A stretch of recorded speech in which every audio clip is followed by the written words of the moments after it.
to Mic Check Waifu Waifu.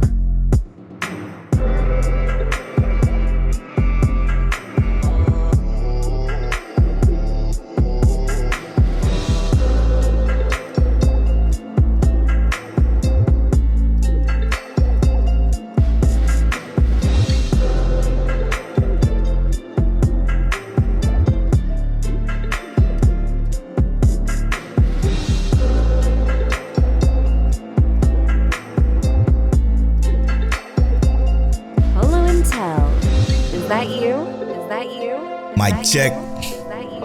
Mic check, waifu, waifu. King Teliano, is that you? We're almost at 200. What's happening? This is episode 199 of Mic Check, waifu, waifu. As always, brought to you by Loot Complex and Don'tTalkShop.com. Make sure you go to LootComplex.com. I think and use the offer code waifu to save on your entire cart. Still unsure if that code is working or not. I'll have to hit up Crowd and find out, but we appreciate you nonetheless for supporting the shop that support us. Thank y'all so much for supporting us. Also, it's brought to you by our great Patreon producers. Shout out to our great Patreon producers. Sorry, I'm procrastinating because I haven't pulled it up. Dre the Goat G, Johnny from Show Go High, Cat the Pro from Chaotic Culture and Show Go High, Explicitly, our artist, Monique Williams, Nachi, he just had a trip up here in Houston, had a good time. Saphir, thank y'all so much for producing this and many other episodes of the podcast. We appreciate y'all for supporting us at the producer tier. Make sure you go to patreon.com/MicCheckWaifuWaifu to get early access to the video version of the podcast, to get access to our After Story podcast, which is coming back next week. I got a great topic for next week's After Story, by the way. So please be excited for that, which I'm still trying to figure out how to get into podcast form for the ones that would rather just listen than use the Patreon app. Also, get access to the read along. That's also coming next week. That's a promise. That's a promise. That is a promise. The read along of a manhwa that looks very interesting to me. It's going to be exclusive to Patreon. So make sure you guys check out patreon.com/MicCheckWaifuWaifu. If you could do us a big favor, 2 big favors, I will ask for everybody that listens to this podcast. If you haven't already, rate us on iTunes. 5 stars and write something nice in the comments. We would truly appreciate that. That would mean the world to us. If you have an iPhone, just go to the podcast app. If you use a different app, just go to the podcast app on Apple. Most of y'all phone. Rate us 5 stars and leave a nice comment. We would appreciate that. And then the second thing is, if you haven't already, subscribe to our YouTube channel. We're about to try to start making the YouTube channel more prominent in our space.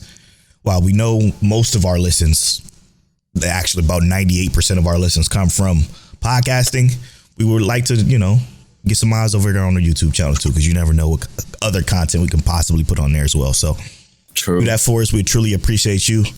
What I am going to do though, I think I'm gonna put the first episode of the read along on YouTube for everybody, as well as Patreon first, and then everybody like a week or 2 later, and then the rest of it is gonna stay on Patreon. So make sure you guys check that out. All right, Tel, how you feeling, brother? Physically, probably a little bit better than you, man. I'm good though, bro. I'm good. I'm hydrated. I had 2 cookies. I'm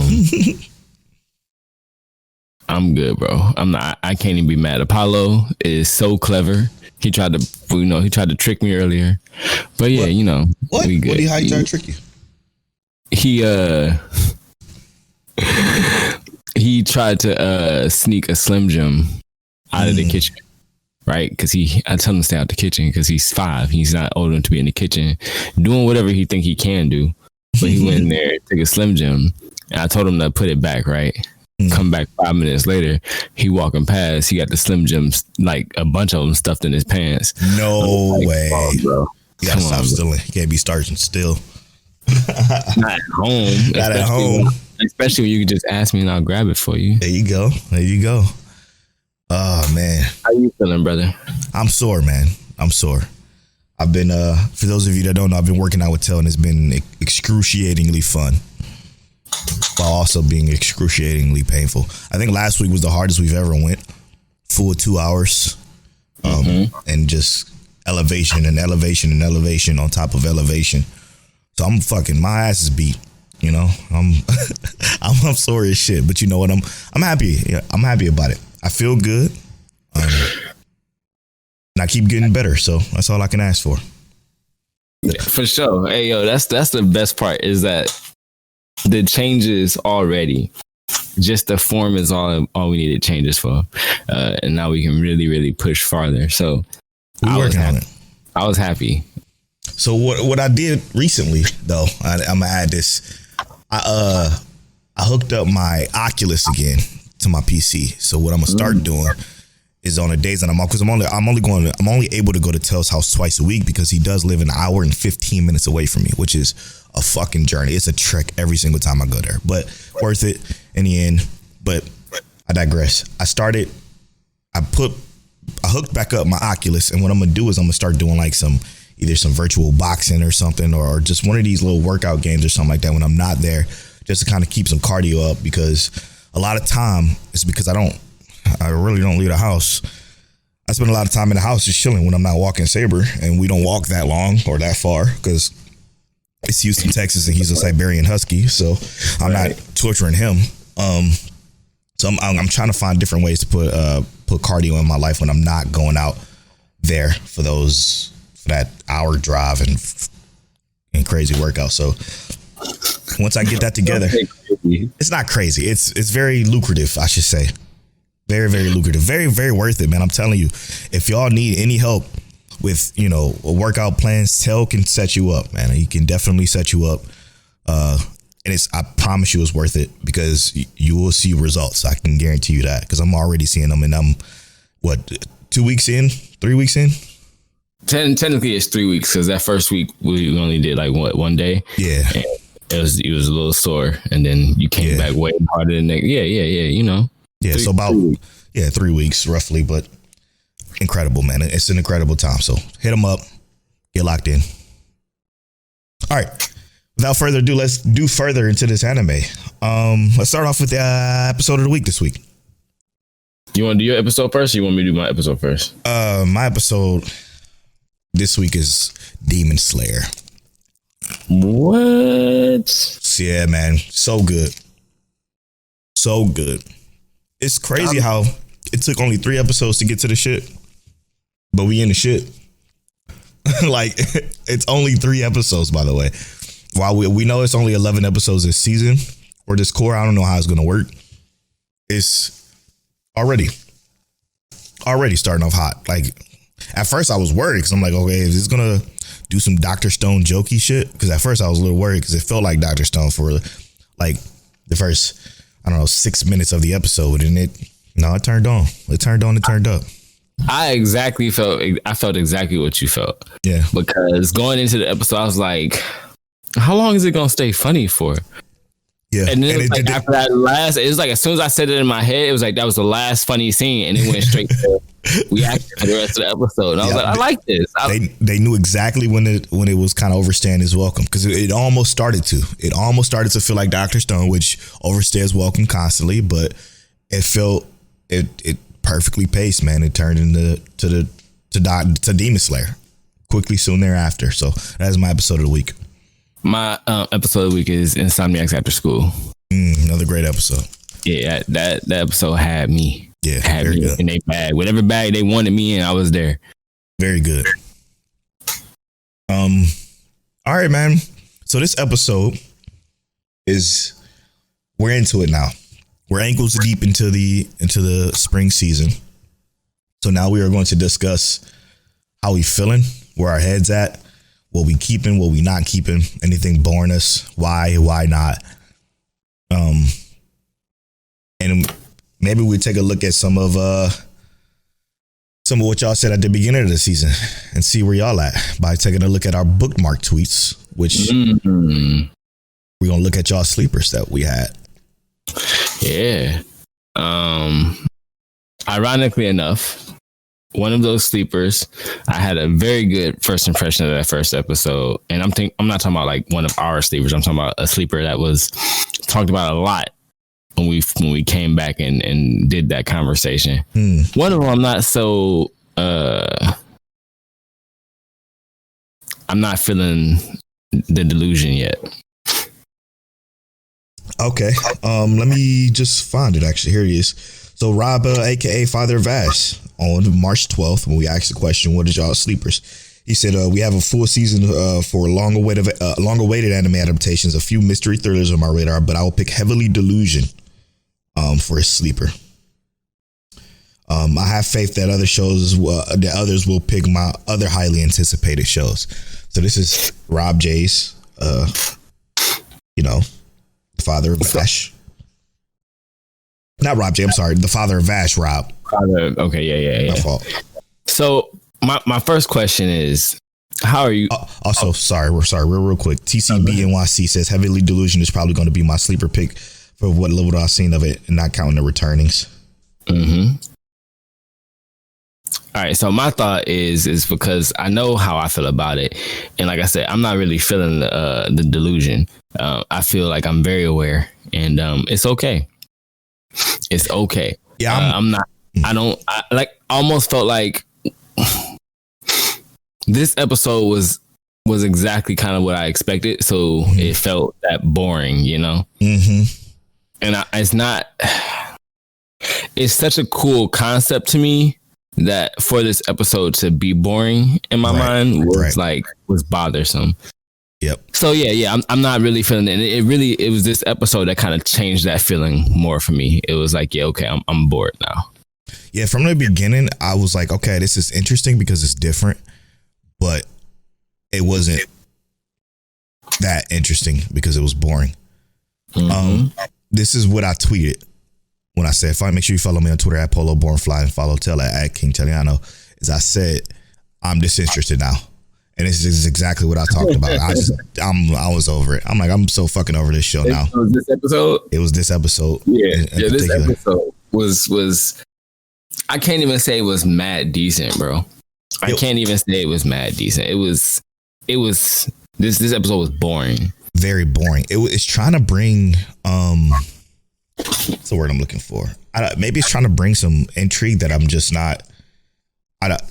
It's there. The mystery is there, and what's funny is that this most recent episode will seem like it's something that's supposed to spark your interest way more, but it's not. It is not. It's doing the opposite. I just don't care about anything or anybody, in any way or shape or form. Like, it's cool that the babies with no faces are mysterious and they're in that school, and that school seems like it's kind of very Promise Neverland. I was about to say Promise Next Door. I can tell you exactly why I think it's boring. What's up? The reasoning that it's boring is because it's trying to do what 86 did. Give you two storylines running concurrently, but they're not quite like landing. They're not sticking their landing. Because they're trying to give you that backstory of, who they are, why they are the way they are, and then give you them in the motion of actually doing things. And it almost, I'm not saying that's the only reason, but it makes it out of sync. And then it's just overall just not making it enjoyable. Like, I didn't care about that backstory of them breaking into the building and seeing those babies. Like, none of that mattered other than the fact that maybe the one-eyed baby thing was able to control the camera and make it so that they weren't visibly seen. So let me tell you my idea, because we're so similar but yet so far apart. It's trying to do what the 86 thing is. You said congruently. I don't think they're concurrently. I don't think they're concurrent at all.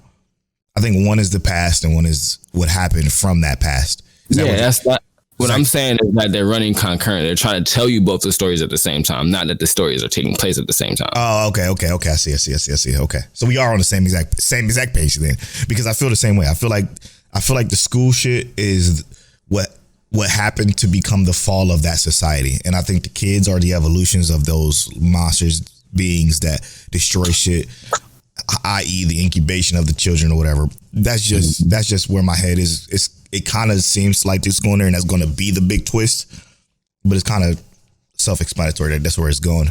And with the whole camera thing, I think just every student or every kid has a special thing about them. And their particular special ability is that they're unseen by cameras. And then the one girl, she can run up walls and shit. And then the other guys didn't seem to die when he fell off that pole when he fell. Or somebody can draw and that becomes, I don't know, whatever it is. Like, I just feel like they're special. And then because they're special, because society decided to experiment in different ways, it then created what we have as the man-eaters. As the man-eaters and the apocalyptic whole thing. Like, I just feel like that's the whole moral. And if I'm wrong, I don't care. That what we said is more interesting anyway, in my opinion. Basically. If not, if that's the case, if this school is just taking place in a place where they're trying to experiment and bring back society back to normal with these kids, then it's even more boring. So, with that being said, yeah, this is one.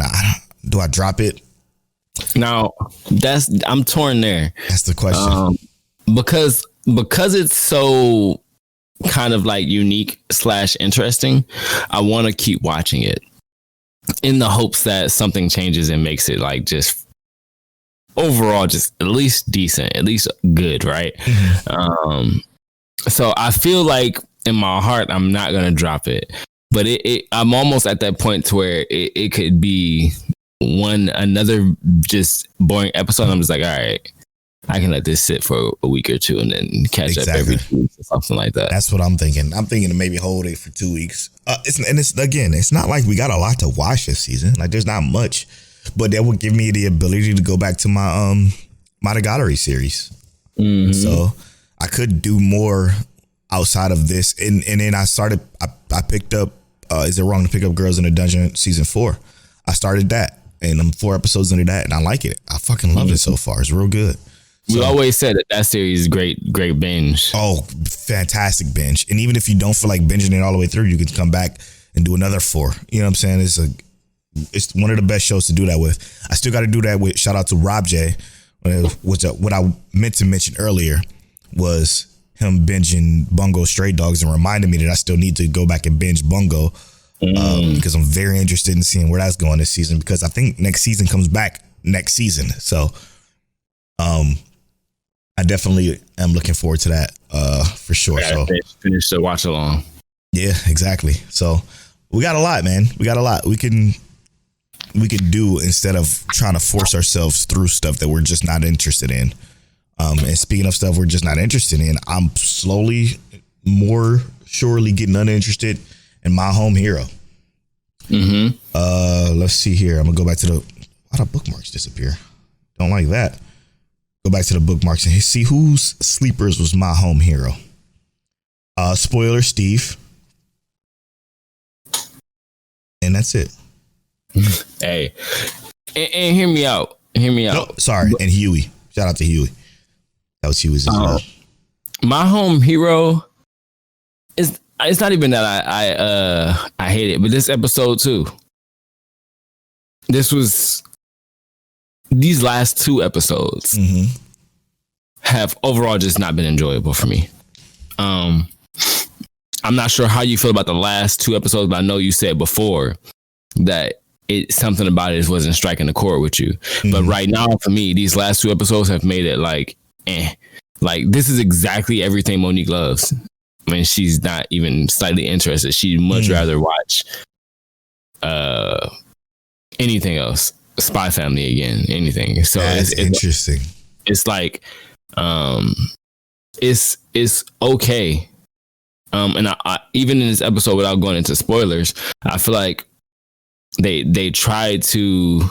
What they're missing is more of probably what you said was more burn notice. I would like to see more of his mystery novelist and mystery TV knowledge come out, because it feels almost like, why do you even mention that if he not even slightly pulling it out the bag at this point anymore? They slightly did it when he was talking to the champagne girl. Yeah. I think they call him. Which was the best moment, but it was still like the rest of it was Yeah, exactly. And that's exactly what I felt throughout this entire. They did the shit I talked about. So I hate that we are so negative so far, but we gotta keep it real with y'all. Y'all know how we do. They did the whole thing where the cliffhanger at the end was just tasteless. I don't understand why anime think that's a good idea. It's never a good idea unless you're doing a Netflix route. Like if this show was on Netflix and they dropped all at once, cool, that's fine. That's perfectly fine. Because you know what did that? What show did that worked really well? What was that? Cyberpunk. Edge Runners did that, but it was on Netflix, so it didn't matter. You know what I'm saying? You can continue on, and it was beautiful. It was perfect that way. But this is just not good, and because it's not that it's making me more interested with the cliffhangers. It's just like when a show finally starts to feel like it's getting good, it does that, and then when it comes back to the point where you think it's getting good, it doesn't. It does the complete opposite. It takes it back. It takes whatever the cliffhanger was, takes it up to the roller coaster, and it just kind of like falls slightly, and it kind of levels out. So basically, like you said, what it's doing is it's messing up its own consistency. Yeah. Yep. And that's what makes the show just like, Because if you're 100% right, and that's kind of messed up too, is that like if this was to drop like half the season right now, and just let us watch the first 6 episodes, we'd be like, oh yeah, this is actually pretty decently enjoyable. And then if they left us with a cliffhanger on the 6th episode, it wouldn't be as harsh because we know that next time it come back, they drop in 6 more episodes. Mm-hmm. So we can finish it, and now we are satiated and satisfied. But because of the way this is set up and the egregiousness of these cliffhangers, they're so egregious. Like, oh, the gunshot, boo, the screen goes black. But then when we come back, it's gonna be somebody else that saves them, and it's just gonna be a slow build up to the next cliffhanger. And that's such a terrible storytelling point that it's not good. Yeah, a horrible plot device. Horrible plot device. Okay, so let's go to somewhere where we're a little bit more positive, because I hate when we are super negative. I feel like we're the only ones that be super negative about stuff, but we got to, man. We are seasonal anime podcast. We got to bring you the stuff we feel like maybe you shouldn't spend your time on, or you should just binge. Shout out to Rob J. Okay, speak of the devil. He said March 12th, I got G-Skill in another world and became unrivaled in the real world too. The isekais with a long name ended up super fun and hilarious, and I'm looking forward to this. Boy, what a pick. What a fucking pick. All right. Now, this is one of my favorite shows this season. Okay. Mm-hmm. I have about 3. I have a top 3 right now, and this is in that top 3. This G-Skill, and I became a rival in the real world too, gives me slice of life mixed with isekai, with a very small amount of isekai, but more slice of life, where the slice of life feels so damn good, man. It's just feel good moments of just a former, bullied big guy turned into handsome hunk of a man out here living his life now, but still humble and nice and kind. You know what I'm saying? Like I just respect I respect this route that it's going, and it's just good to watch, and not just good to watch, but so pleasant to the fucking eyes to look at. The character art, the animation period is just beautiful. This is one of my favorite shows this season, and I'm so happy. I'm mad that I have to watch it week to week because it's just that good. It's super duper dumb fire. Super duper dumb fire. It is exactly what you said. It's an enjoyable show. And to be completely honest, this is one of those shows right now that I don't really have a personal weak point for. Yeah. Right. Like it might have some weak points somewhere, but in my opinion, and I'm not trying to be overly objective or anything right now. This is just me being a little bit more subjective and saying what I like. I don't have any weak points for this anime right now. Yeah. So when I turn it on, I've just enjoyed everything I've seen. Yeah. Visually, it looks great. The sound is cool. The animation is beautiful. And it's simple. Yeah, it's beautiful and simple. The characters so far, every character has a point, purpose, and role. Yes. And I've enjoyed the characters or not enjoyed them when I wasn't supposed to enjoy them, you know? So nothing in this seems misplaced so far. Yeah, and what I mean by the story is not that the story is super engaging or intriguing. It's not. I don't think it's supposed to be.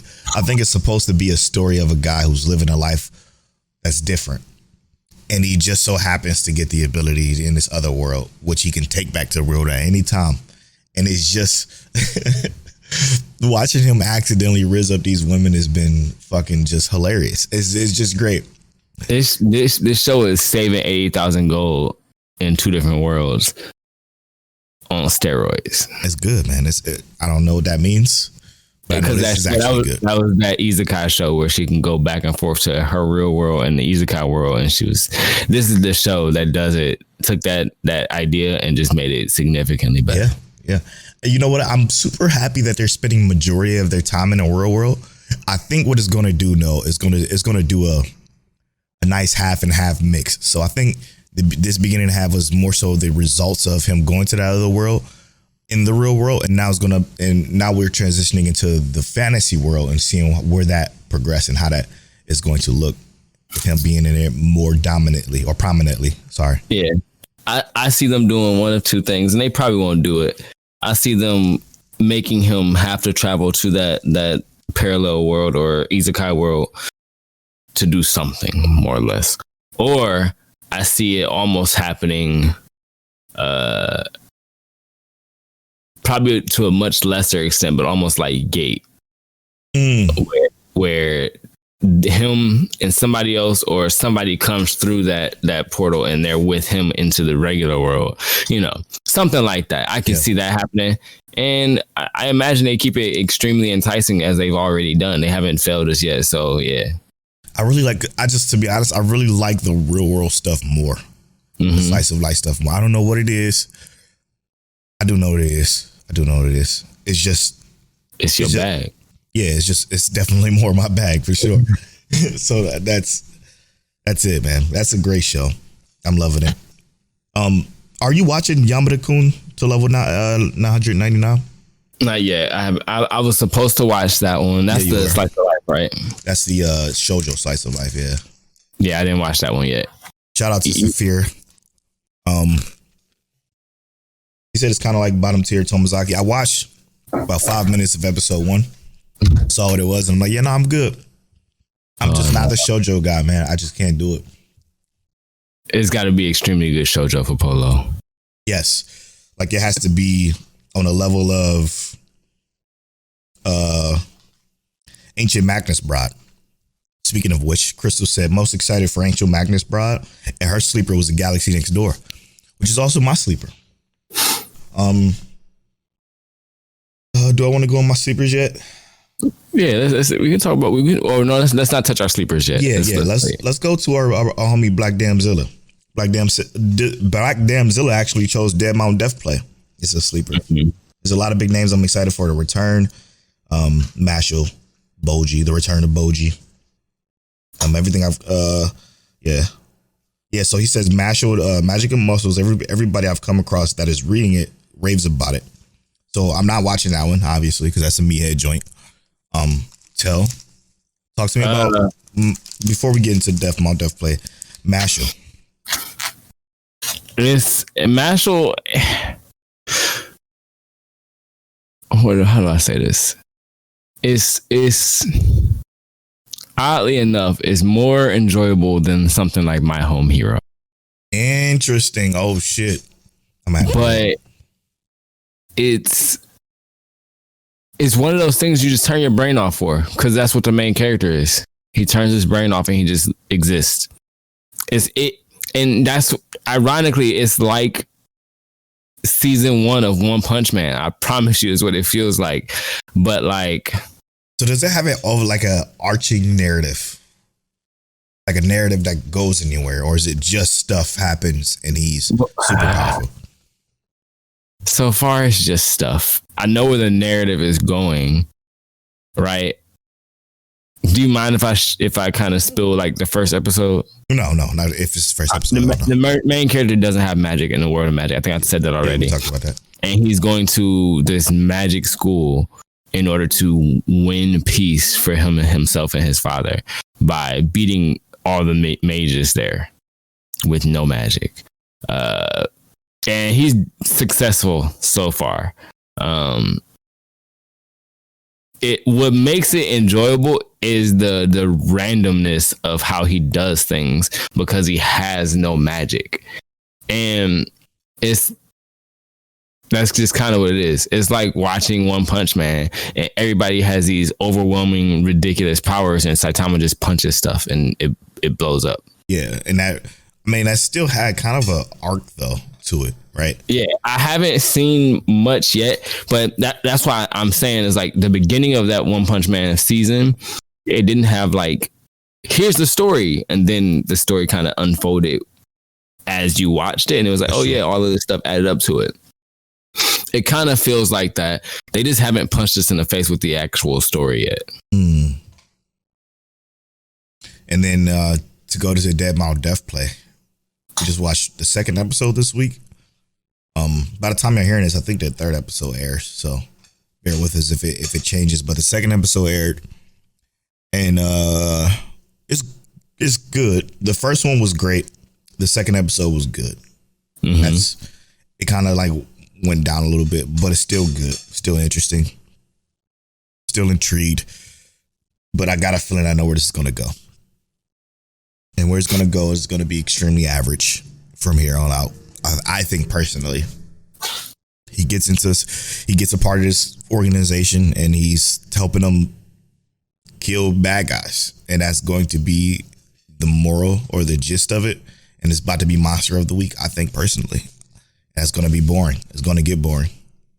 I kind of hope it goes in a similar yet opposite direction, right? I hope that he becomes that like mysterious unknown where they don't know his motives and he does things that they're not 100% obviously like sure of, but maintaining his morals. I have no idea how they can pull it off because I see exactly what you mean, where this is kind of going to go into that spiral of and okayness. Don't want that. I want this show to stay like what that first episode was. Right. Well, I love overwhelmingly good. I love a good power fantasy, but I don't like a good power fantasy where it's just simple Monster of the Week stuff. I need depth, man. I think that's the moral of us as like anime watchers and podcasters is we just want depth. If we don't get it, it's kind of like what else? Yeah. I was gonna say, since you want depth, I'm thinking, how are you feeling about Oshinoko? Oh, damn! I forgot I watched the second episode. There you go. I forgot I watched it. Forgot you watched it. Wow. It was good, actually. And it's like you said, it definitely has the depth. How did I forget I watched it? That's naturally I forgot I watched it, dude. And that's crazy to me. That's crazy to me. I don't know if that says a lot, but I did enjoy it. Like I liked it episode 2. Yeah, I was gonna say this episode made Aqua probably my favorite MC for the season. Ain't no way. We'll see, because there's time for development. Let me think. Let me look at. He better than favorite MC. Nah, man. Aqua's cool, but I mean, I'm looking at some of the stuff, and obviously you got like the Cheat Skill MC, you got Hell's Paradise MC. Yes, Gabimaru is definitely the best MC this season so far. Senku right there. He's still great. I'm okay with Senku right now. Dr. Stone is very average, and I don't want to. Yeah, that's everybody else though. I don't think Senku is the problem in that show. I'm not saying he's the problem, but like, yeah, Senku is very average, and even his bro, the Musclehead, his one moment was better than like majority of the characters that we see. Bro. It's like the characters that are good in that show are good, and then the characters that are bad are just like deterrents. The end of episode 3 was so fire for Senku for me. I was more interested. This is the most interested in Dr. Stone I've ever been. Well, since episode 3 of season 1. Like, this is the most interesting because now it's like, oh shit, are we about to see who did all it? You know what I'm saying? Like, right. I don't want to go too that deep, but yeah, man, I feel terrible for forgetting that I watched this episode of Oshinoko. I mean, it's not like it was bad because it was not a bad episode at all. That's it. I think it's understandable. I didn't forget I watched it because like I said, I thought it was a really good episode, and then it also Aqua just really shined for me in this episode. How though? Because for me, he was very annoying. I mean, like brooding and fucking like. I understand what you're trying to do, but it's just not cool. I don't know. I'm more so against his moralities at this point. Yeah, and I mean, I think that they haven't fully explained we don't know what his full plan is or anything like that. And I agree, his morale, I don't disagree with his thinking because it understandable. Yeah, I think the idea of his thinking comes from the trauma of course having lived these two lives, more or less. So that's kind of why I understand it, but I feel like he can take a different path. Exactly. A smarter path. But I think that we don't know the depths of his plan yet. So it could be a significantly better one because I imagine his whole point is to get into the industry and just be a background person looking for someone so he remains anonymous and unknown. Right. So we'll see. But yeah, like I said, Aqua, I like his character, period. It just is what it is. Yeah, he's not bad. I mean, both of them are not bad. Like, even the girl, completely understand anything she's feeling and anywhere she's trying to go right now, 100% because of her past and her now. I don't know. I like the show. I'm upset with myself for forgetting because it's not like it was forgettable. But how did I forget about it? You know what I'm saying? It's all good. That's the crazy part. It ain't your fault. No, it's because usually because this show comes out 2 days from now, which is the day that this podcast airs. Or is that Wednesday? 2 days and 9 hours. Is that Wednesday or that's Wednesday, ain't it? 2 days and 9 hours. Yeah. Yeah, that's Wednesday. So it comes out Wednesday. So it comes out in the middle of the week.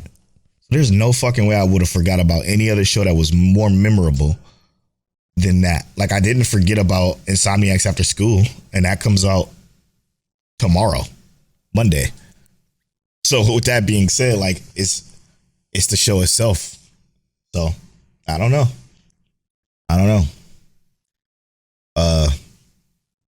I'm very shocked that Insomniacs After School is as good as it is because it was on nobody's radar.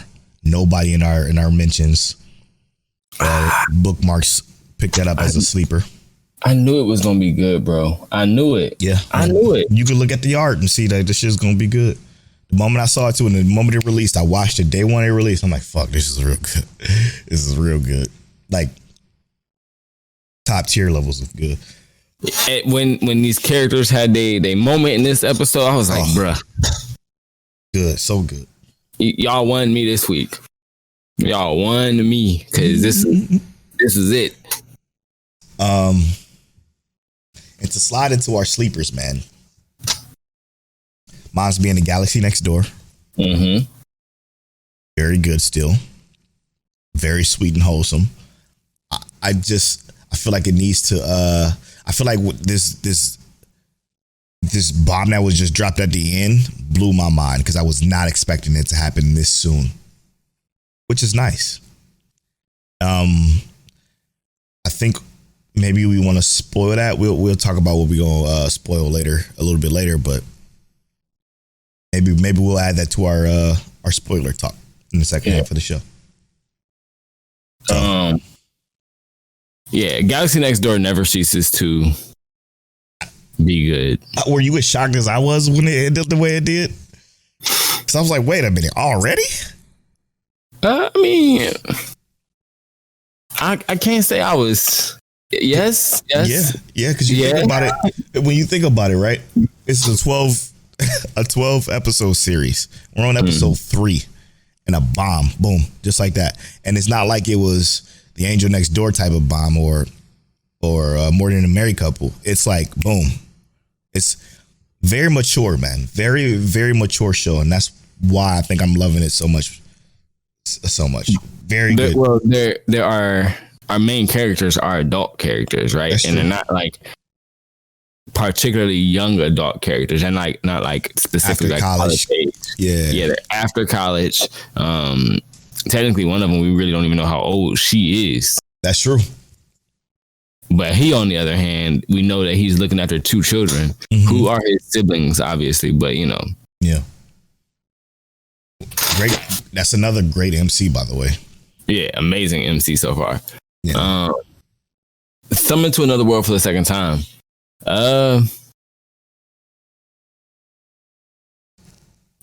It's not my least favorite this season. Yeah, it's not bad. It's not bad. To me, it's not bad.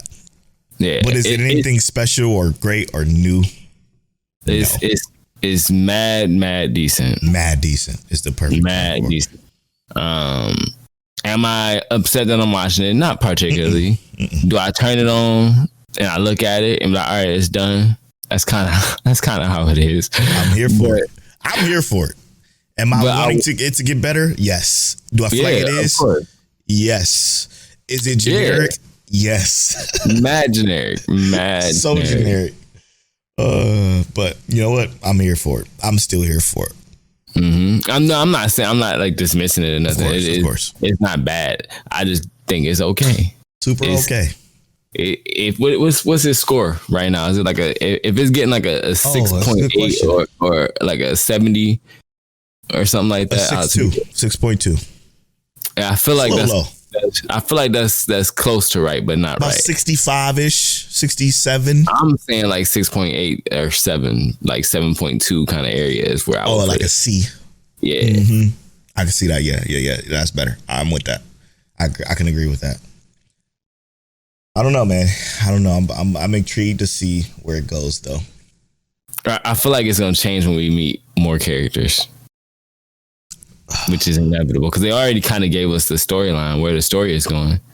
Yeah, no, it was a big drop too. This most recent episode. To be funny, to be fair, I mean, All right, so I'm dropping. Let's talk about it. My what is it called, man? My one hit kill sister. Yeah, I never picked it up in the first place. I knew better. Bruh, this is a wild anime. The brother stereotype where the brother is fawning over his sister, it's the reverse of that. Yep. And He has a brother complex. it is the main character is overwhelmingly weak. Yep. Which is never fun to watch, to be honest. And his superpower is that he has a sister who's ridiculously powerful. Who loves him to death. Loves him to death, yeah. The synopsis was all I needed to know. I was like, I'm good.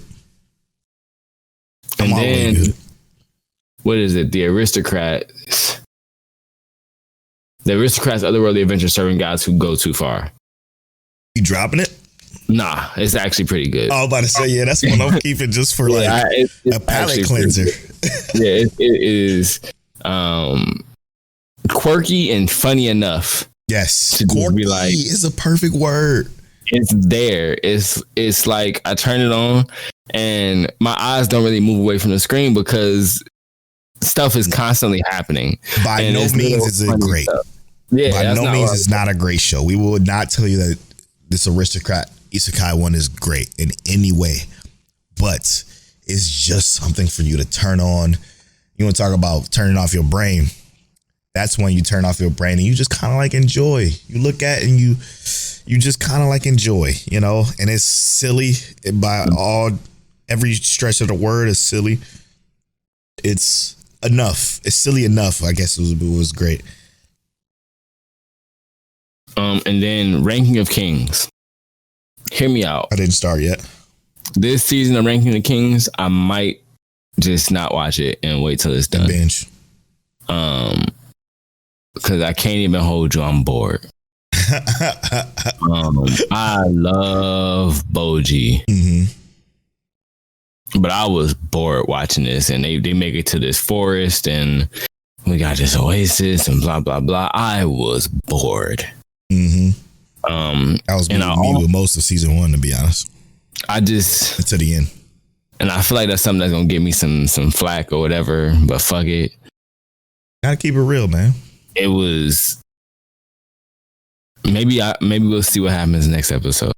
I feel like I'm a stop after this next episode and just rock with it when it's done, bro. Yeah, man. Binge, it's okay. That's okay. Ain't nothing wrong with that. I want to go to Ked the Pro, though. He says he's excited for a few things. Hell Paradise for his Dark series, Mashal for his Meathead purposes, and I think my sleeper will be Oshinoko. We just talked about Oshinoko. So he said he's also excited for the return for the Witch of Mercury. How's that return been? Witch of Mercury has been great. Not episode of the week yet, but this was one of those episodes that definitely competes for it. It was a phenomenal episode.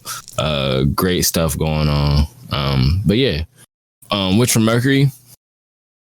If you like the Mecha series, is great. Right, which I don't, so I ain't touching. Yeah, Hell's Paradise. Still one of my. You remember when I said top 3? This is in that top 3. Hell's Paradise is fucking fantastic. I absolutely love what they do with backstories. I love what they do with characters and how you kind of learn about them.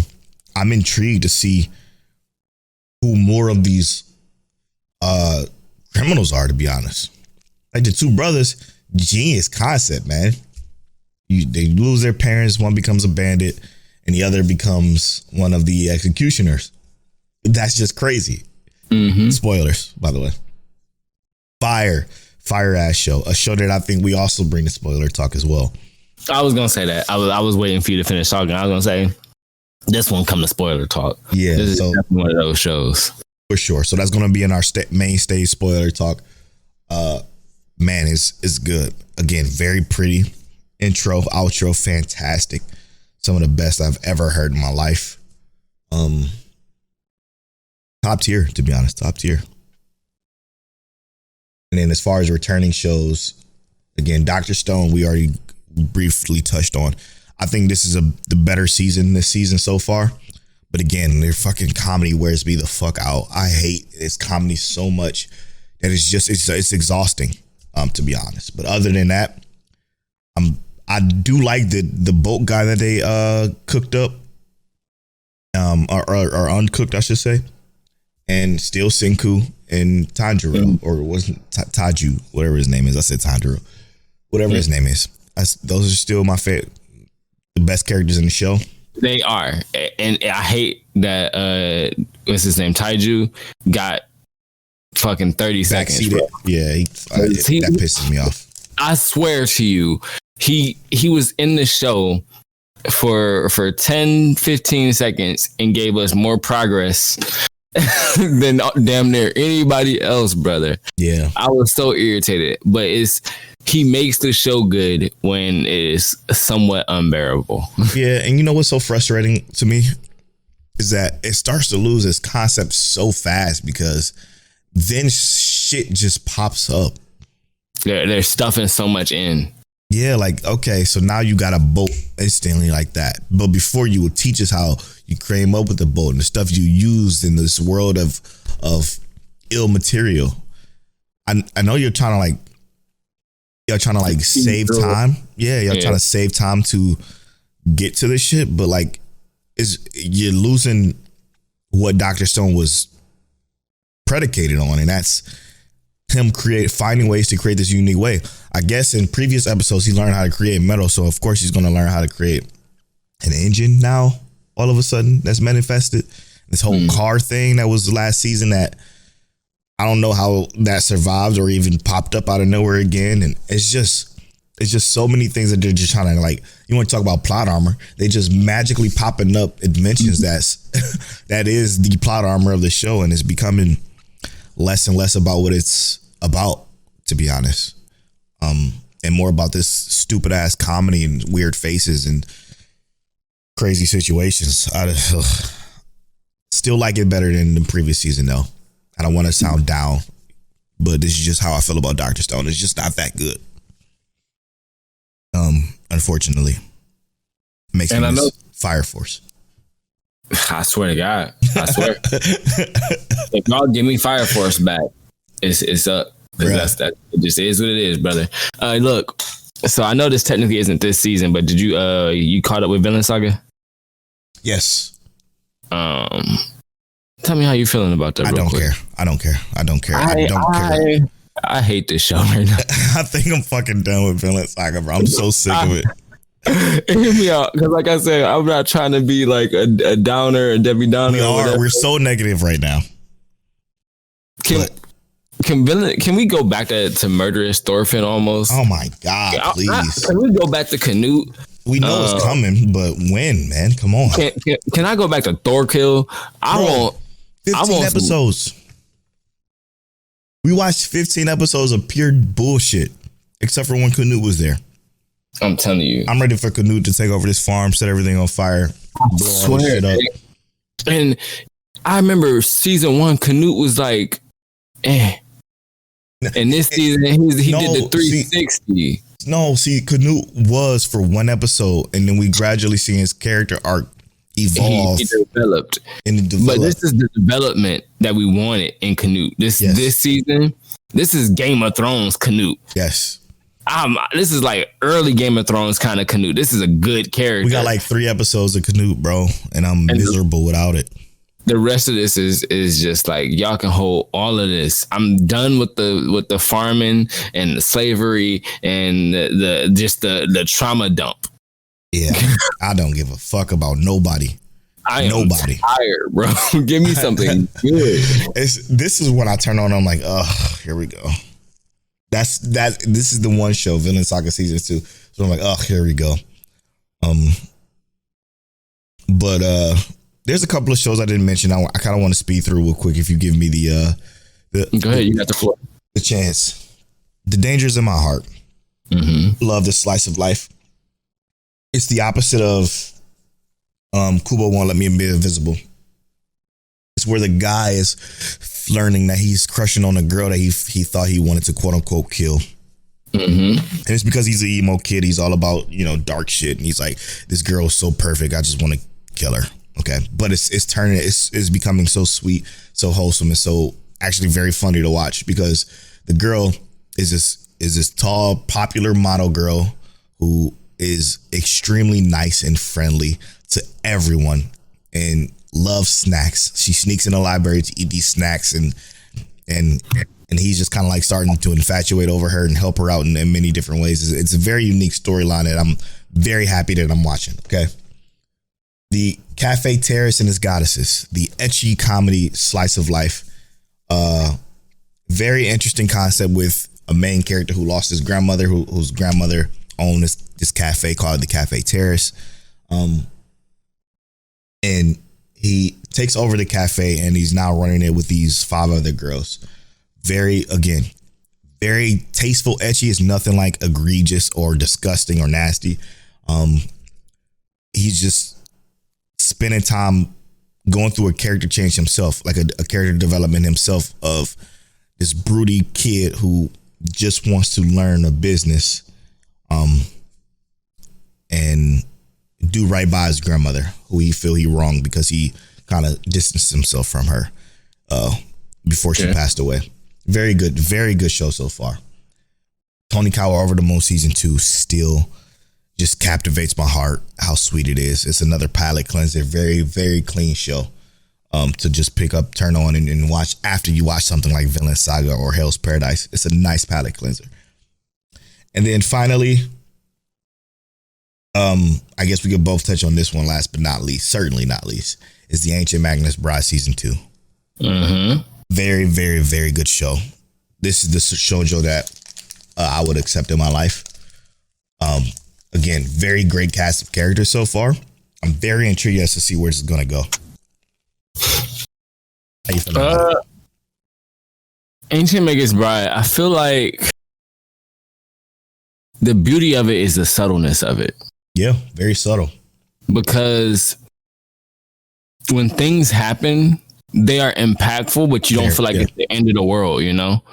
You feel like something's happening and we're going to get some context and story with it, and it all makes sense. And then it's the end of the episode and you didn't get left on this ridiculous cliffhanger where your head hurts and you're like trying to figure out what's happening next, but you already know what's happening next because it's all transparent. This is one of those stories where the characters are so well written that it drives it and just doesn't leave you really hanging. Very much so. I guess more or less what I'm trying to say. So it's a very subtle show, but it's also, the subtleness is one of those things that just is a boon for it. It makes it great. Yeah, like you said, the subtleness, and then when something impactful happens, it hits. Like I forgot that the dude who's that's spoilers. Never mind. But yeah, we'll say that. It's just crazy. There's something you forget about and then you're reminded of quickly in this episode. Like, oh shit, I forgot that they did that. Mm-hmm. Interesting. All right, now let's go. Let's wrap this up by finding out what are our mainstays for spoiler talk. I know we got two of them. Maybe we just do those two and then we'll do a rotating third. Yeah. Okay. So we are for sure doing Hell's Paradise for Sleepers. For sure. And then the second one, is there any other ones? Because I'm thinking the Galaxy Next Door to like kind of clean it up. But what are you thinking? Maybe Cheat Skill? So, that'd be pretty Hell's Paradise, Galaxy Next Door, and then what was the other one? Yeah, that could be the rotating one. Galaxy Next Door? No, the third one. Whatever we choose. Yeah, the third one can be rotating. So I'm cool with that. And then what was really good this week that maybe this week we'll bring in Insomniacs After School, or no, Demon Slayer. Whoa, we tripping. Maybe Demon Slayer, Hell's Paradise, and then a third rotating one. Yeah, Demon Slayer is a must. Okay, yeah, Hell's Paradise, Demon Slayer, and the third rotating one. And I think the rotating one this week should be Galaxy Next Door. Yeah, okay. You want to do that? Yeah, let's do that. We tripping, bro. How do we fucking forget about Demon Slayer? Yeah, like we definitely watched Demon Slayer this week, and ain't no way. It was fire. It was exquisite. We're gonna take this quick break, and when we come back, we're going to spoil what we just discussed. So, without further ado. Oh, actually, recommendations. Last week we did this season. I think we should continue that. Let's pick one of the ones we think that people aren't watching like at all. I'm gonna go with. It's kind of tough. I think we can agree on one for sure. That you said earlier that people wasn't on people's radar. Insomniac After School. Well, you said that last week. Did I? Okay. Mm-hmm. I said cheat skill one. So, yeah, while that is a must, we feel you must watch it. We mentioned that last week. So if you haven't already yet, watch it. But I think one is not getting watched. But I think people should, to be honest, none of these I think people should watch. I'm gonna be real with you. Because Tony Calvert, you need to watch season 1. So if you haven't watched season 1, watch that. But like a Cafe Terrace, you don't have to watch. It's not a must watch in my opinion, to be honest. I think The Dangers of My Heart is unique enough to say that, yeah, why? Give it a try. Give it a shot. Give it the 3 episode rule. There it is. The Dangers of My Heart. Give it the 3 episode rule and see if you will want to continue it. That's mine. The only other one I could think of that people should probably just watch it for the sheer enjoyment, but The Aristocrats Otherworldly Adventure. Yeah. Go ahead and turn that on and enjoy it with us. Let's and again, give us a reason to talk about it more. It's not good. It's not great. Yeah, we're not saying it's amazing. but it's very interesting to watch. It's fun. It's funny. I think it's worth watching too. I agree with that. Quirky. Yes, quirky. We'll be right back after these.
And welcome back to episode 199 of Mic Check Waifu Waifu. Can you believe it's 199 episodes? Can you believe we almost at 200? Yeah. It's beautiful. We grinding. Definitely grinding. I guess we should have talked about what we're doing for 200 at the beginning, but whatever. Welcome back. We're going to spoil Demon Slayer after that. Hell's Paradise after that. Galaxy Next Door. Starting with Demon Slayer, we're going to spoil episode 3 of the Sword Village arc, season 3. Wow, bro. What? This season. Fire, man. Trash. We kind of touched on it earlier, but the way it kind of Like it was doing its jokes in the first 2-3 episodes, and then when it gets to the shit popped off like quickly. Crazy that them demons found the Swordsmith Village, because that's very dangerous. Because if the demon slayers lose this, it's basically a dundada. You know what I mean? It's over. Yeah. So this is the most important arc I think probably we've seen so far. Easily, in my opinion. For sure. And I think the beauty of specifically like this episode and then like the severeness of it, right, is because we kind of already had that context to begin with, right? 100%. We started off this season with the depth of like the demons being like, all right, y'all gotta take this a little bit more serious. I can't have y'all dying. I need something to happen. And we knew when Muzan was like, I'm sending them here, more or less, that they had information that was important. And like you said, the Swordsmith Village being their information that they had where the location was, I almost feel like that's worse than actually knowing like the Demon Slayer hideout. Because way worse. Because like if the Demon Slayers ain't got no swords, then they just fighting demons with what? Nothing. They bare hands, and all of them can't throw them like that. It's crazy when you think about how unfair the Demon Slayer Corps has it. Yeah. Because they don't have shit but swordplay. Mm-hmm. Demons have these special, unique powers, these fucking crazy abilities, and able to fucking, i.e. the example, this guy's able to fucking mutate every time you cut him. Like, what is this? Like, fuck this world. You know what I mean? Like, I would never want to be in this world because you lose 99% of the time. You would think so anyway. And I'm telling you, like, why do you got to jump every demon?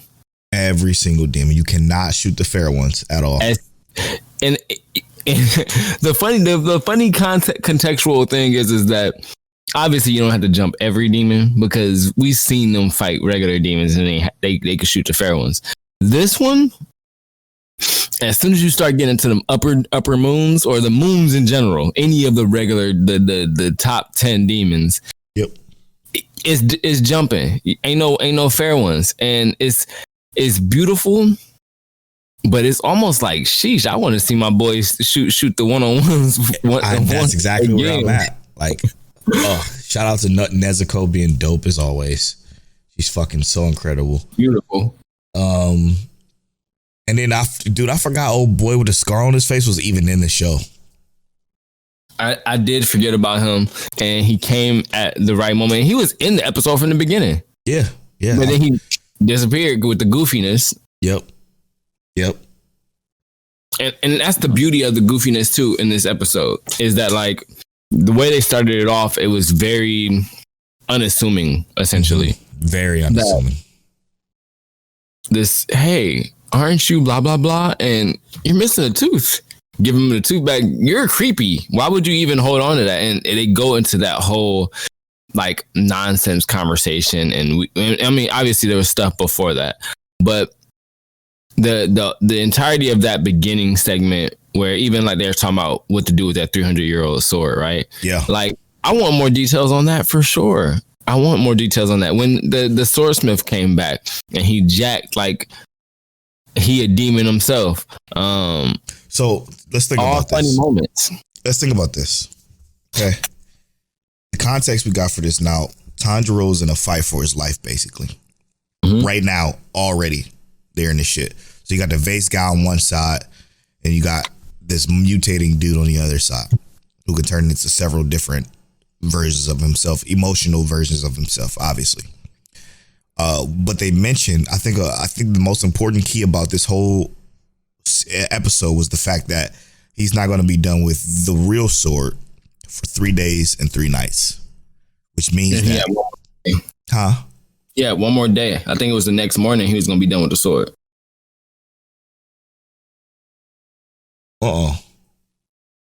Really? Yeah, I think because they said it right before the all the chaos happened. He'll be done with my sword tomorrow morning. Interesting. Okay, so that's where I was going. I think that's and very important. I thought it was going to be the full 3, but that's even better because that means when shit's starting to get real, you're going to get that sword and it's going to turn into some sun breathing probably. Can I tell you what I think is even more important than that? Kind of. I'm not gonna say more important, but what I think is also very important that is easily glossed over. The Mist Hashira.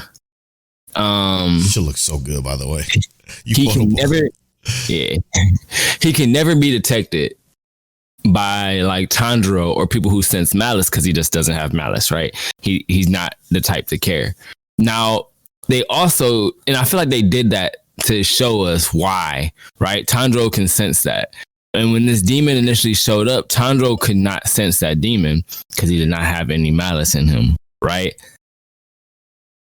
Do we know if these multiple forms even have malice or if that's just like... Yeah, so what it is what I think it is, and this is just me speculating, obviously, me playing with your theory here, is when he's together, he's overwhelmed with emotions. You're overwhelmed with emotions. You don't have malice. You don't have anger. You don't have hate. You don't have sadness. You're just overwhelmed. And that's why he's all freaking out and crying all the time because he's just overwhelmed with emotions. But when you split them apart, they kind of show the sadness dude, the anger dude, the happy dude, the joy. Like one of them had joy on his tongue. Like it's just, I think he's like the emotional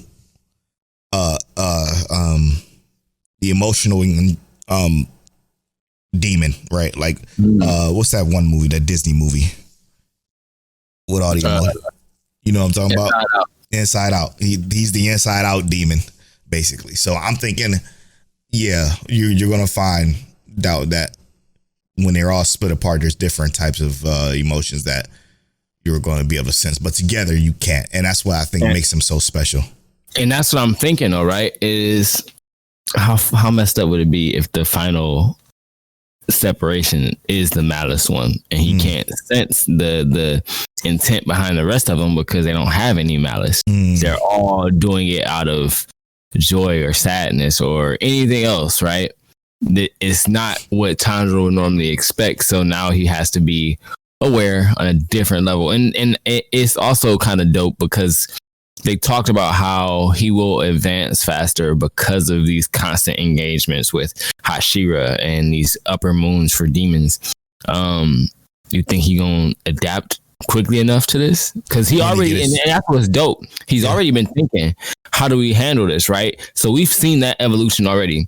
He's like, I had to work on killing 2 demons at the same time before. Right. There's a different scenario, but it looks the same. How do I tackle this? So we already seeing his growth, but is he strong enough right now for this to even be a thing? When he gets his sword, I think. Yeah, that's the next evolution, or power creep. I don't know, because there's no power system here. It's just technique. It's all technique, and that's why I love it so much. And I'm thinking that when he gets his sword, that's when that's gonna happen. The main question I have is, how the fuck do you beat a demon like this? You know what I'm saying? Because now he thought, there was 2 of them last time, so you had to cut their head at the same time. When you think about the emotions, anger, happy or joy, sadness, what else? It might just be 3. Well, I'm thinking about 4, because there's 4 of them. Jealousy, greed, all that shit. Like, do you got to kill them all at the same time? Like, how the fuck does something like this works? What I'm thinking is that it might be something petty, right? Because like the main dude is still somewhere around there hidden, tucked away. Possibly, right? Or it could be something like the emotions are symbolized through body parts, right? So you got to cut the heart for love or something like that. You got to cut the eyes for envy. You got to cut, I don't know, something else. The tongue for joy or whatever the fuck. The tongue for joy. So it might be actually breaking a symbol. It's almost like, I think of it almost like Edward or Alphonse from Full Metal Alchemist. If you touch the blood seal, rub it away, his soul separates. So it could be something like that. Like you might have to break the actual symbol itself. What a great fucking villain though. Every villain in Demon Slayer are like, how the fuck do they win? It's like they don't show no love to the core, the Demon Slayer core, but the villains just like they fucking go all out. How do you win? That's what makes the show so great. And you gotta think about it. There's 3 demon slayers versus technically this one demon that splits up into multiple demons. So he got a squad. You know, technically this is more help than they had in the last fight. No, because you're forgetting about the vase. The vase guy is just on the other side, and we know that the love Hashira is probably going to be engaged in that one. So, right, like he only has him, Nezuko, and this other guy that looks like he's fucking done already. Oh, and the Mist dude got knocked back, but the Mist dude is on his way back. That's true. The Mist dude is on his way back. That's true. I forgot about him. Yeah, I don't know, man. Tough to. That's a wonder for sure. How do you win? I'm glad we didn't read it, bro. I'm so fucking happy we didn't read this. I'm telling you, it's way more interesting to watch and look at because obviously Ufotable is goated. I don't know. They going to have outside Polo window. Somebody hung in the horn for something. But it's insane. My gut check is that while he's fighting this head, while he's fighting, period, it's going to come a moment where he realizes his training that he trained with that Son Hashira dummy is going to come in handy, and then that's when our boy gonna throw the sword and be ready, and then he gonna pop the fuck off with some fucking whirlwind thing and kill them all at the same time. I don't fucking know. I'm just speculating. I just want Tanjiro to be powerful as fuck. I think that Miss Hashira is gonna have his amnesia broken either in like this next episode or the episode after, because he gotta have amnesia, right? I think he got amnesia. Why? Because of the way he acts, he forgets everything. I just know, and it could just because he doesn't care. He just doesn't care about anything. That's where I think it is. Why would I care? And then he's starting to learn to care because of that one conversation he had with Tanjiro, which is the Tanjiro effect. But the also symptom of amnesia is that in the previous episode, he said, "What did you say? Can you repeat that?" Like he was remembering something when Tanjiro said something specific. I think he's gonna remember something. I'm not sure if it's gonna make him better or worse, and it might actually make him worse. He's probably because gonna die. He's a prodigy now, right? Yeah, right. He's a prodigy now, but like you said before, we know that Tanjiro technically is the prodigy. So we will see. The son of the son. Yeah, the son of. I like that. The son of a son. Which is not obviously the case, but I digress. Let's move on to Hell's Paradise, man. One of my favorite shows this season. Incredibly interesting. Very weird how they did this, though. Very unique way of storytelling because they were in this shit. Gabimaru fighting. And then all of a sudden they segue into the next dude. Wait, what? They did actually no. They did the opposite. They didn't segue. It just happened. To the other, it goes into the backstory of this other villain or a criminal, not villain. But I don't know what you think about him. You know, at the beginning of him popping off like that, and then him unconsciously saving our old girl. I mean, it's. Gabimaru is a demon. Straight up. Literally and figuratively.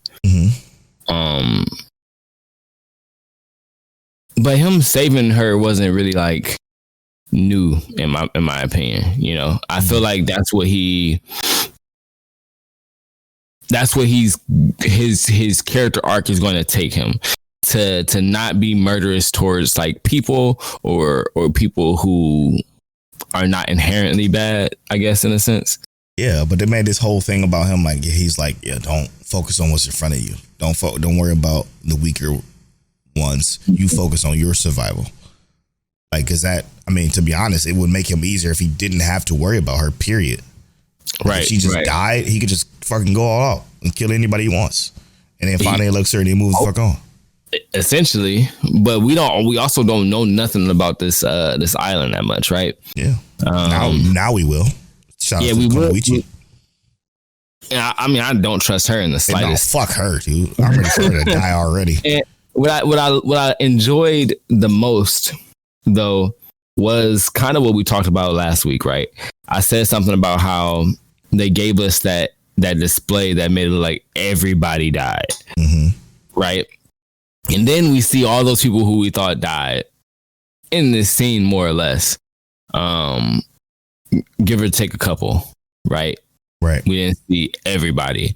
But what they did do was kind of like play at the lack of our characters' knowledge to make us feel like that could be the scenario, and then brought it back and let us see that we were following the character's knowledge. And I know we always love actually following what the character themselves knows.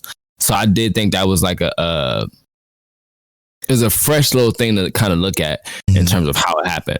But when we get into like the details of like the backstory with the Kunoichi and even her little fake science experiment. Oh, okay. Yeah. No, with the bugs. What was his name? Makia, whatever his name is. She's a demon too. Oh my God.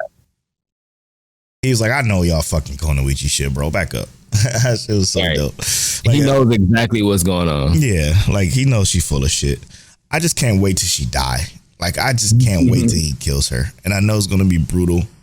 It's gonna be. I knew of course she was faking. Like it's just so much intrigue. What it is it's kind of. Is it almost overwhelming? Almost. It's almost overwhelming. Like when we swap to those other characters, the brothers. Like I didn't really care that much when we swapped, but I was interested because of when they told their story about. Him breaking his brother out and them going to get this pardon. Like very interesting concept. I didn't think the big brother was going to leave like they showed. I already knew he was obviously going to get a weapon. Like that was kind of predictable, but it was cool though. It was cool to see. I'm interested. This show, like I agree with you in terms of like it's cool. It's doing the samurai shogunite concept that we have been seeing these last couple of like anime seasons. They're doing it, but better. Yeah. So I'm already completely enticed and drawn in. Do you think it's those monks and shit that they saw?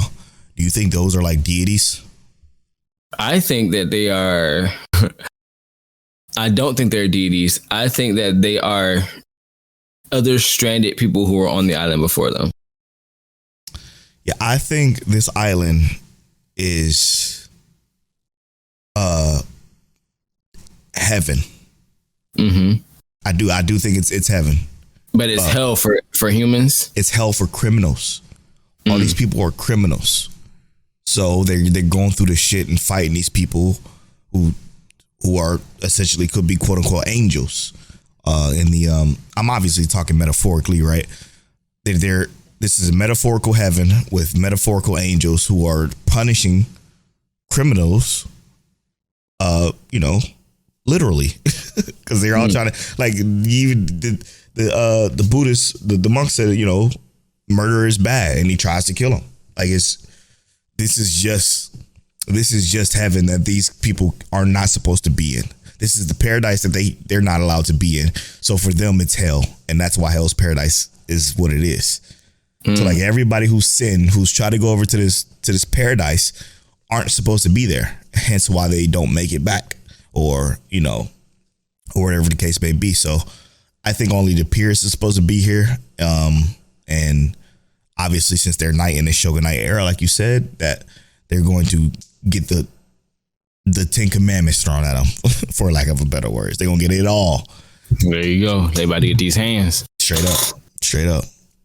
And then, I like that, actually. I like that concept a lot. Yeah, that's why I'm so fucking captivated by the show, because that part of it is extremely interesting on top of the characters, having stronger character development and character pieces and backgrounds that are very interesting and intriguing and depressing and sad, but yet you want to see where it goes or how they develop.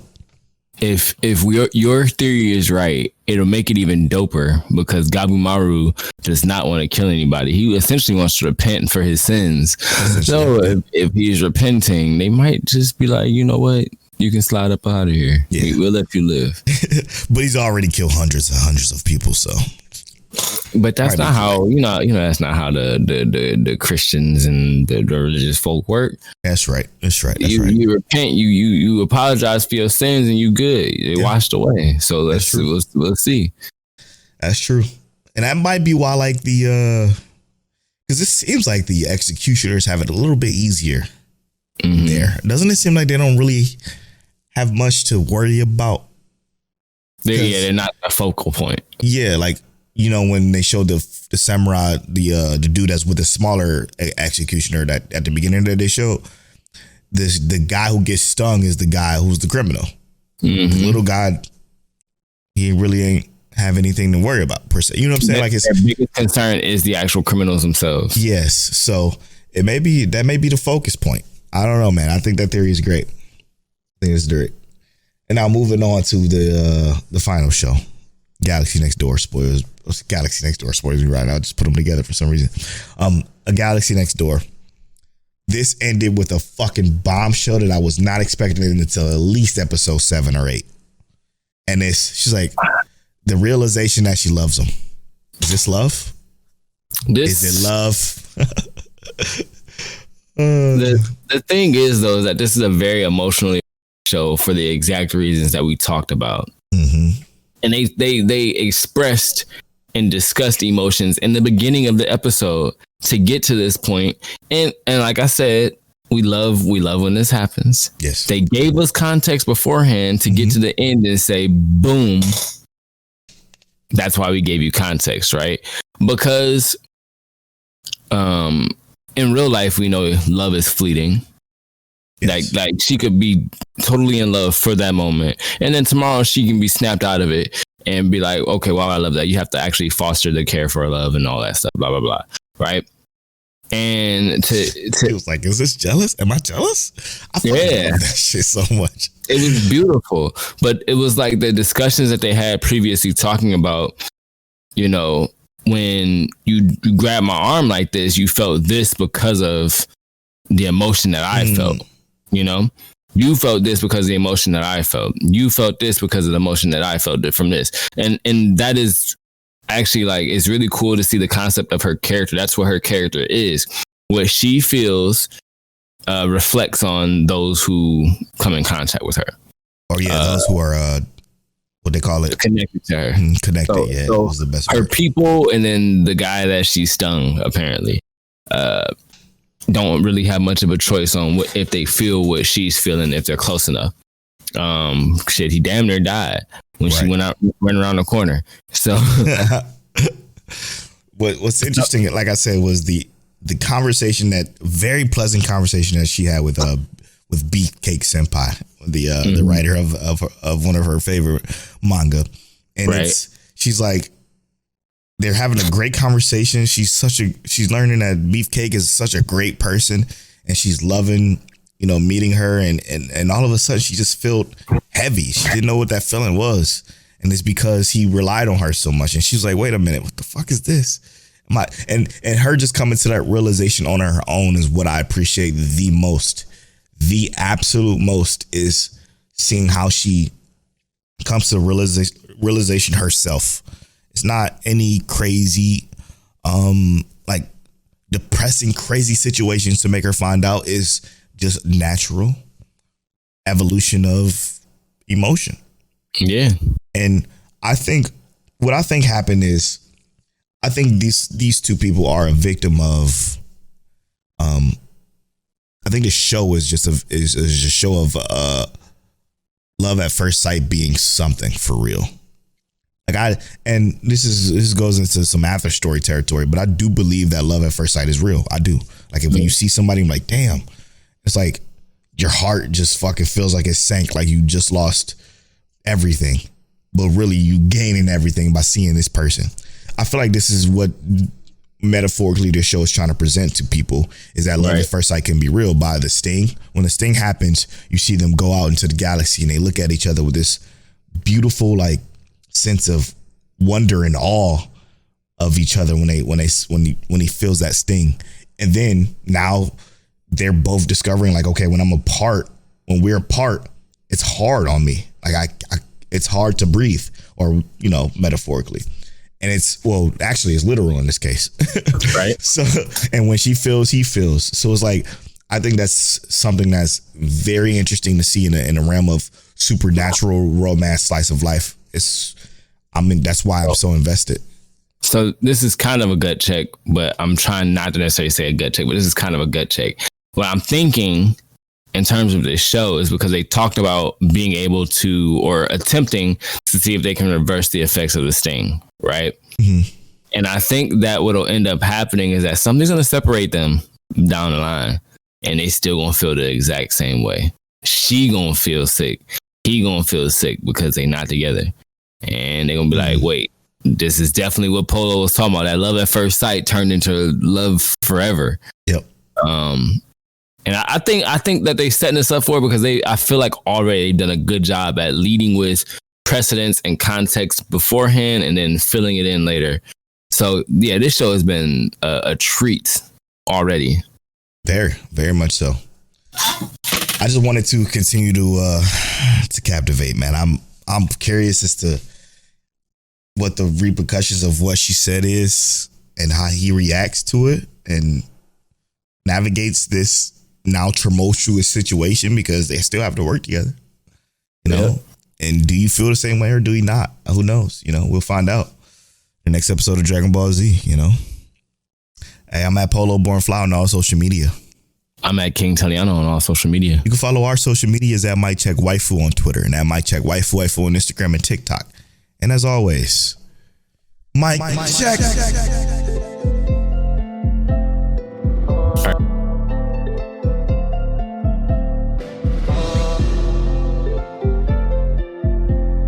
You're now tuned into Mic Check Waifu Waifu.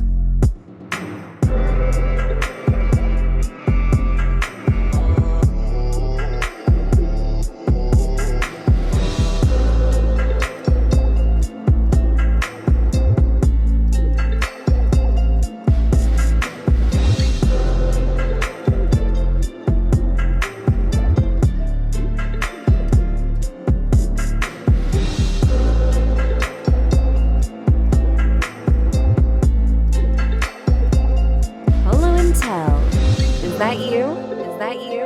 Is that you? Is that you? Is that you?